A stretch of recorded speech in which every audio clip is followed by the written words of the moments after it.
Welcome. I'm Alice Alicia Jones, and welcome to another one of my live videos on living consciously. I try to do these every Friday at 1 o'clock. I'm not always successful in getting exactly at 1. I'm like at 1:07 right now, but I do welcome you, and I welcome all the people who have joined after fact, because I have many, many people that follow my videos after I do them. You might notice a harness here and a sling. I broke my arm, and I'll talk about that next week. Uh, Today's topic is one that I felt I should cover for a long time. Because recently, people keep coming to me, and as I work with them, I recognize that the similar type of problems uh, come out for them, and they the some of the symbols keep repeating of the things that I see. Hi, Christine. Welcome to this. Hi, Pamela. Welcome. Uh, these Every single thing that I talk about is something that I've had in my own experience.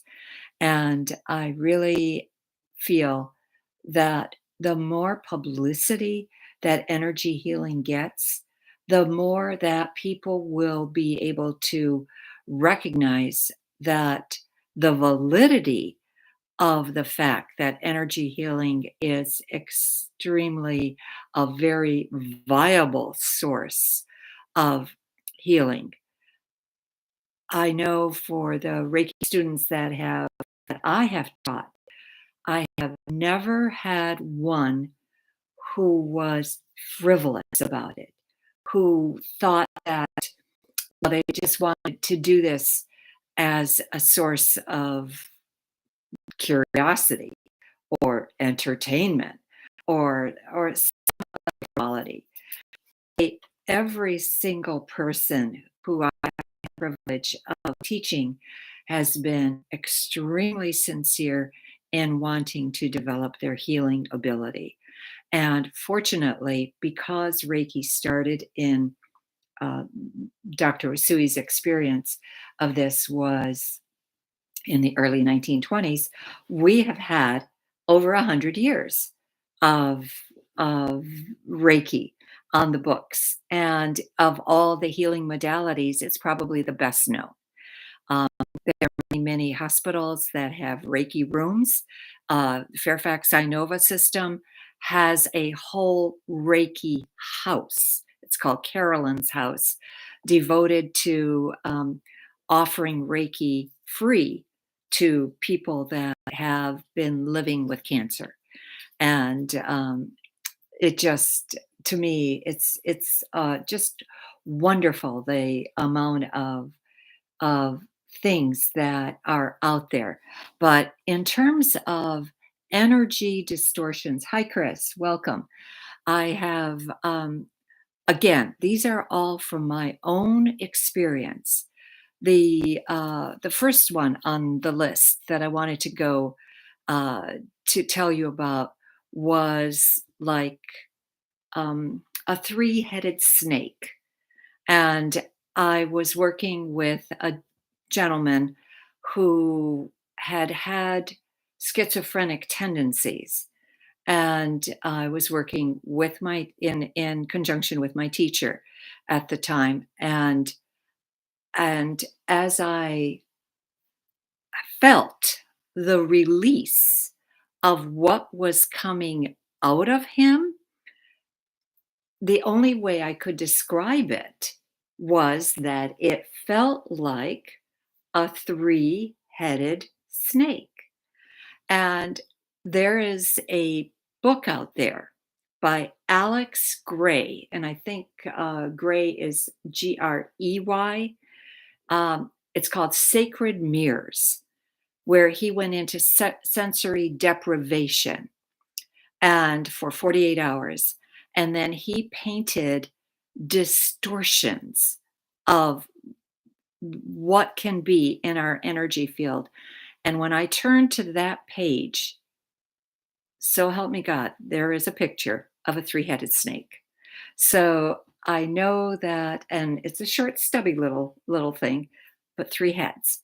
And I know that all I did was pull, pull, pull to release this. And recently, um, fortunately, that was the only time I've had that experience. And I felt the, part of it was his attitude, his the fact that he was trapped in such a place where he could not grasp reality. Um, I do remember the we had him outside on a table. It was a gorgeous summer day, and just cool enough to be comfortable outside. And it was such a relief for me to have this out of him. I know how much calmer he was when he after he experienced the session. Because before then, as I put my hands on him, I could feel the nervous tremors. I could feel the it was almost as if all his nerves were on the outside, well, just under the surface of his skin. That's the only way I can describe it. Because everything about him felt nervous. And as I continued to work on him, um, I just want and I just felt very blessed that he was so willing to stay there through the whole treatment. The next gal that I wanted to talk about was a 92-year-old little Filipino woman. Apparently, she had watched my videos on Reiki healing, in which case I display the videos of Metatron's healing methods. And so she was determined she was going to come and see me. And so she walked in with her daughter and her granddaughter assisting her. Um, I work in an upstairs office at Sacred Circle. And so it was quite a trek to get her upstairs, but they did it. They managed it. And when she walked in the door, she was actually literally shaking. Her whole body was trembling. And as I tuned into her, part of what I saw inside of her was rage. Part of it was sorrow. Part of it was helplessness, that I can't do anything to help myself, but she felt I could help her. So I worked on her, the front of her, which is your conscious mind, and then I worked on the back of her, which is your subconscious mind. And again, each time I did I gave her a regular Reiki treatment and then worked with the Metatron's healing methods, which are the chopping, slicing, pulling, poking, scooping, sweeping, and weaving. Those are the 7 methods that I use. And by the time I finished, the sense I had with her is that not only was she physically calm, she was no longer shaking. Her whole body wasn't trembling because even when she laid on the table, she was still trembling.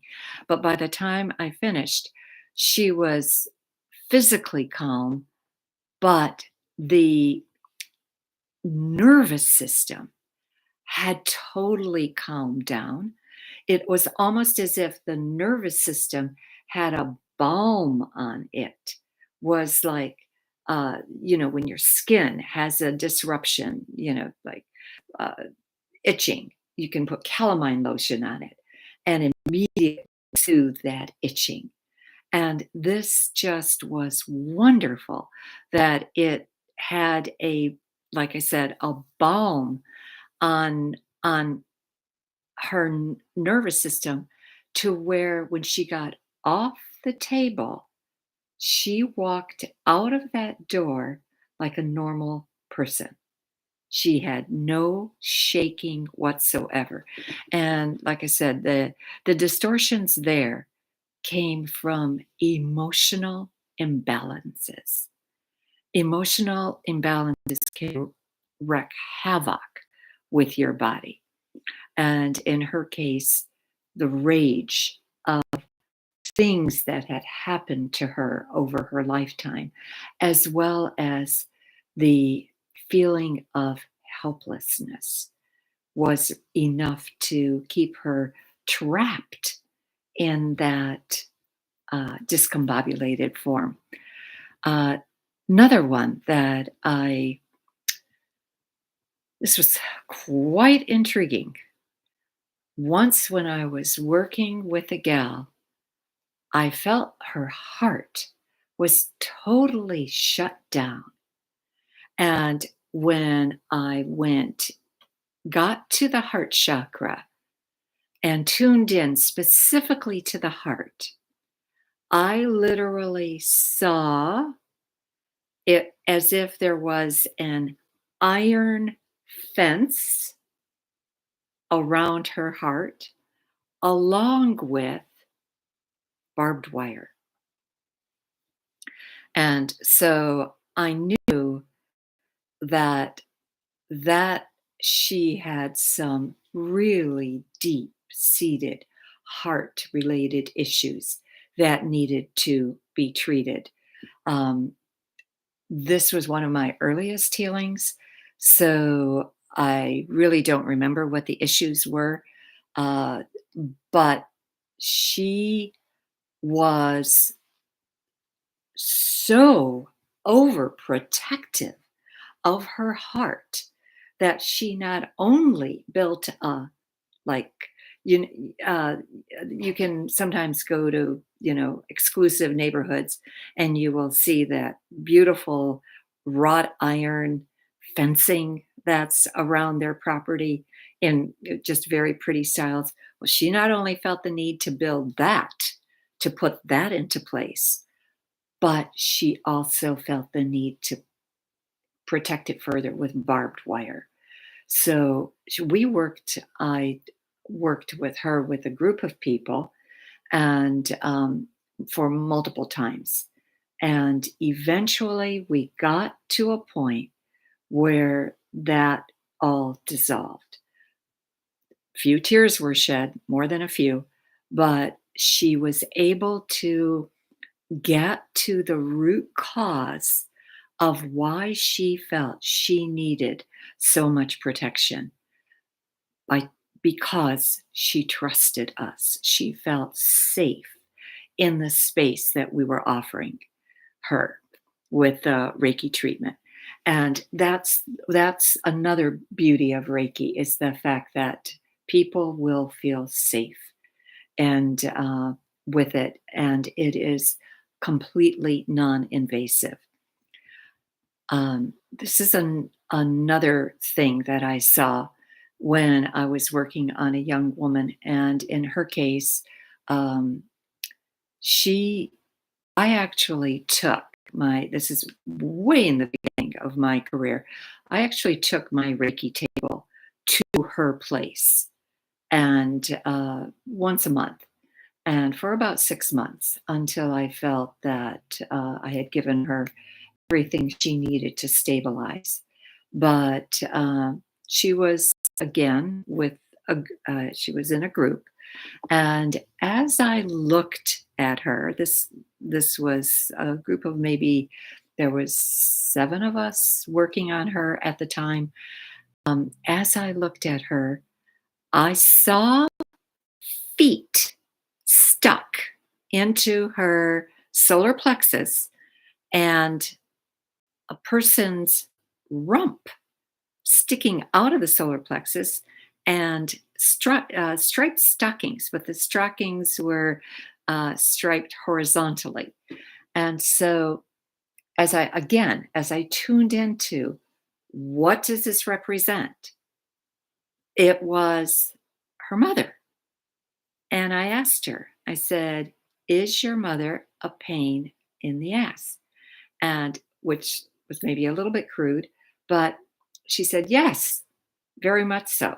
And so I continued to work, like I said, with her to release the energy of whatever hatred she had for her mother, because that hatred was keeping her, was doing nothing to her mother, but it was keeping her stuck in a place that she couldn't uh, get out of. This happened to me as I was leading a healing once again with the group at the church. I started at 7:30 as we normally did, and we usually took 5, well, we took 4 or 5 clients depending upon how long we were willing to stay. And this was the first client on the table. And as I am offering the Reiki healing, I'm feeling sicker and sicker and sicker. And I look and I think, what is going on? What is happening to me? I could, and I look behind me and I see a young woman who had come in the door quietly after we had started. She had laid down behind me. And as I looked at her energetically, I saw that she had put a psychic hook into me and was draining my energy. She had been known to do this. We knew this about this woman. We had treated her anytime we could because she claimed she never had any money to hire any of us individually. But she was draining me of energy to the point where I had to leave the session. Not only did I get diarrhea, I started vomiting. And I was, like I said, barely able to make it home. So I felt, okay, can't handle this. Just have to get out of here. And the others took over for me. But she literally could not manage her own energy. So she would take the person in the group or of who she thought she could suction energy from. And this is why when you are in a group of people and you talk to somebody and all of a sudden you feel yourself drained, and it doesn't really matter what was said, what the topic of conversation was. Again, if energetically, if you can check them out, you will probably see that they may have put a psychic hook into you and are draining your energy. So this absolutely this that people talk about psychic vampires. They are real. They exist. Energy vampires. They are real. They exist. So anyway, let's see what else did I want to talk to you about? Dark clouds. People who have anger a lot of times in their auric field, if you their aura, you will see a dark mass, like a thundercloud, whether it's above their head, whether it's related to their third eye, to their throat, to their heart, their sacral, to their solar plexus, to their root, doesn't matter. It is somewhere. And that dark cloud typically is related to anger, as are pricklies. There are times where I have put my hands over somebody, and all of a sudden, I will feel like 1,000 little needles are coming out and hitting the palm of my hand. This is anger. That very common, very, very common to feel that. Um, Tentacles. This is something else that can be an energy distortion. There was one time I was standing in front of the front of the church, and in the back of the church there was a congregation there. And all of a sudden, as I'm just standing in the front of the church, I feel as if somebody's licking my cheek. And I look to the back, look and see again, tune in energetically, see that a man at the back of the church has sent out one of the tentacles from his lower chakras. He had actually sent it out, expanded it, lengthened it, and he was actually licking my face to see if I would be receptive to his advances. And I'm thinking, no, but anyway, it was interesting to experience that. And again, I feel I experienced it just to know that that is possible. Tentacles are also something that when you're involved in a romantic relationship, this is not a bad thing to do, but it can be that these tentacles wrap around you, and so that two people, Tom and Mary, become to marry. So effectively, just again, know that this is why you can be so drawn to somebody you don't even know. It's the energy field that you're reacting to. And I notice that I'm on 22 minutes, going on 23 minutes. So I'm going to stop. I will continue this next week. I'll continue on the same because there's many, many more energy distortions that I want to cover. But I don't want to make this so long that it discourages people from reviewing it. I thank you for watching. Again, if you need a meditation book, this is the meditation book for the 21st century. It's the power of positive thinking for the 21st century. It will take you to a place where you can start eliminating all of the stuff that no longer serves you. I am so grateful for your presence here, and am just being very good. Uh, Very, very grateful for you. And I will see you next week, Friday, because I'm going to be in town. Thank you.